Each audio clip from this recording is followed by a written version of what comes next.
வாங்க நம்ம வீடியோ பார்க்கலாம். ஃபர்ஸ்ட் ஒன் வேர்டுக்கான 20 ஒன் வேர்டுக்கான ஆன்சர்ஸ் வந்து பார்க்கலாம். முதல் ஒன்று என்ன அப்படின்னு பார்த்தீங்கன்னா, கீழ் கொடுக்கப்பட்டவர்களுள் எது சந்தையிடுகை கலவையின் முக்கிய கூறு? சரியான விடை என்னன்னு பார்த்தீங்கன்னா விலை.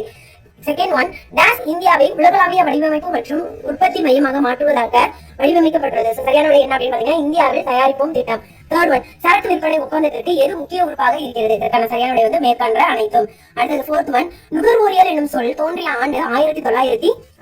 ஃபிஃப்த் ஒன் என்ன அப்படின்னு பார்த்தீங்கன்னா இரண்டு முக்கிய வாணிப சூழல்கள் டாஷ் மற்றும் டாஷ் ஆகும். இதற்கான சரியான விடை பார்த்தீங்கன்னா நல்லது மற்றும் கெட்டது, அதாவது குட் அண்ட் பேட். அடுத்தது சிக்ஸ்த் ஒன் பார்த்தீங்கன்னா மூலதன சந்தையின் பங்கேற்பாளர் யார் அப்படின்னு கேட்டிருக்காங்க. டாஷ் அவர் மேலே உள்ள அனைத்தும். அடுத்து 7, நிறுவச் சட்டம் 2013 படி நிறுவனத்தில் கூட்டப்படும் பங்குதார் கூட்டத்தில் இடம்பெறாத கூட்டம் எது அப்படின்னு கேட்டிருக்காங்க. குழு கூட்டம்.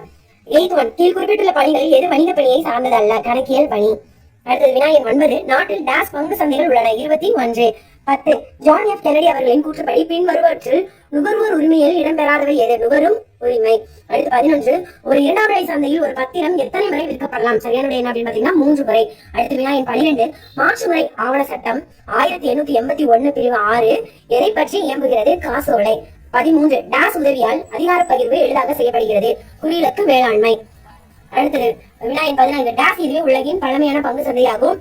ஆம்ஸ்டர்டாம் பங்கு சந்தை. அடுத்து வினா எண் 15, கூற்று கொடுத்திருக்காங்க, காரணம் கேட்டிருக்காங்க. சொல்லிருக்காங்க சரியான விடை கூற்று மற்றும் காரணம் இரண்டும் சரி.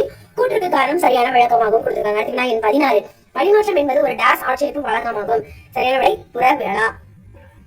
வினா எண் 17, சந்தையிடுகை முறையின் ஆரம்ப நிலை என்ன அப்படின்னு கேட்டிருக்காங்க. பண்டமாற்று முறை. அடுத்து வினா எண் 18, அறிவியல் பூர்வ மேலாண்மை கோட்பாட்டை உருவாக்கி வளர்த்தவர் டேலர். வினா எண் 19, தேர்வு பொதுவாக ஒரு டாஷ் செயலாக கருதப்படுகிறது? எதிர்மறை.